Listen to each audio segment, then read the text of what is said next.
Hi everyone, in this video I'm going to look at the second playoff game between Carlsen and Nakamura from the FIDE World Blitz Championship, which took place very recently.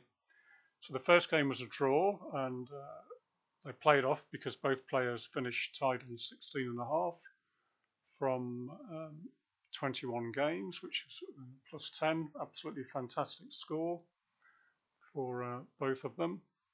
So Carlsen in this game opened d4, knight f6 from Nakamura, knight f3, d5, and now bishop f4, the London system, which Carlsen did extremely well with in Moscow over the 5 days.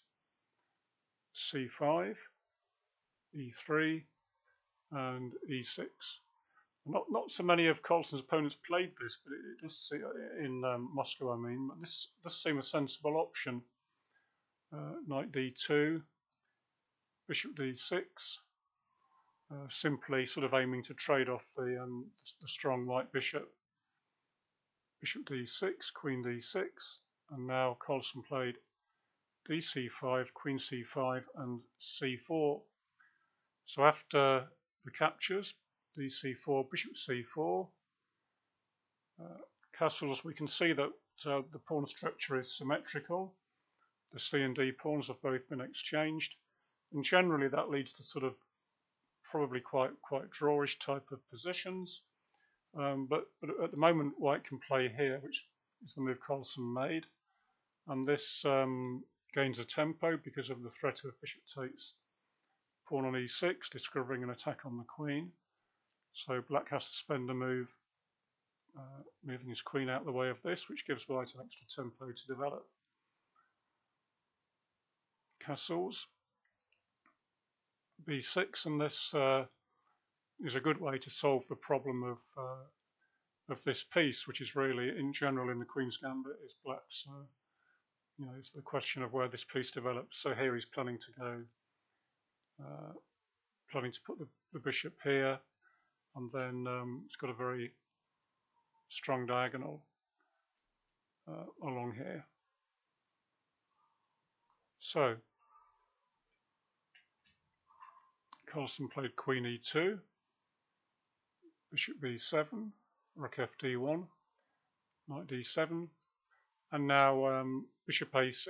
So this is a good move because the idea is to weaken control of this square where he hopes to put a knight. This tends to be the weakness in the position. White doesn't have a corresponding weakness on his c3, and a knight here would be very strong and hard to remove. You can always try and support it later with b4, b5.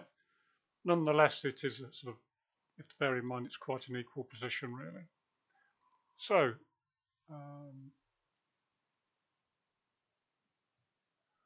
Nakamura played knight c5, bishop b7, queen takes b7, and now knight e5 from Magnus. So straight away Hikaru decides to challenge this with knight d7, and interestingly Carlsen offers an exchange of queens, which looks a bit drawish on the surface because you'd think, oh, just start trading things off. If Nakamura had tried queen takes queen and then maybe trade another pair of pieces. But it's not so easy to actually hold these. Wolf Anderson back in the day used to win a lot of these by using the c6 square. White's better developed, and you can keep nibbling away and sort of perhaps pushing the kingside pawns as well. But if you want to know sort of how to play positions like this, then just look up the games of Wolf Anderson. So instead of this, Nakamura decided not to take Carlsen on in a technical endgame, and he played queen a6, and now knight c6.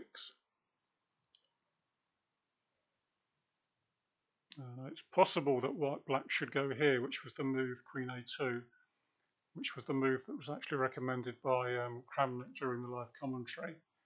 But instead, he played king h8, which is not really a great move. And Carlsen played the best reply, knight c4. Now he played queen a2, And now instead of knight d6, which looks like a strong sort of move, Carlsen went straight in on the attack with g4, which is a very interesting move. Now Nakamura played knight c5.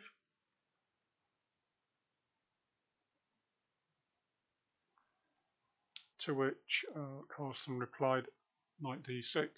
Now these two knights on c6 and d6 are very strong sitting here because they control, you know, all these sort of squares in the black camp, and it makes it very difficult for black to move, to easily move anything. Although interestingly, the engines suggest that strangely that queen takes b2 should be okay, but I don't really understand exactly why.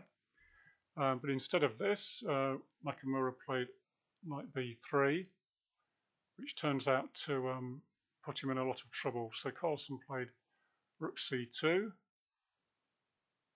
queen a4, and now rook c4. This perhaps is what Nakamura had missed. After queen a6, Carlsen carried on with his kingside attack, knight d7, rook to h4, brilliant move, which almost out of nowhere is threatening checkmate straight away. He's threatening rook h7, king h7, queen h5, king g8, and now knight e7 mate. So black has to do something about this. So he played knight bc5, which unfortunately it does allow the mate, but incredibly, really, although you know, it's a blitz game, somehow it seemed incredible that Carlsen didn't play it, but he had another perfectly good move. He played knight f7 check, rook f7, queen f7, now queen e2. It's totally lost for black. Rook takes d7, knight takes d7, queen d7, and now rook f8. So white's now won a piece. Rook f8, hoping for an attack down here, but Carlsen thwarted this with rook f4, and now there's nothing black can do. If you play rook f4, you just run into queen to the back rank with checkmate, and if any other move, black just remains a piece down and hopelessly lost position. So I hope you enjoyed that. That's how Carlsen won the World Blitz Championship this year. To follow up, 2 days previous, he'd won the World Rapid, so he's now the triple champion in both of all of classical chess, Rapid and Blitz. Is there no stopping Magnus? Watch this space. Thanks for watching the video. If you enjoyed it, please give it a thumbs up and subscribe, and watch again. Thank you very much. Bye.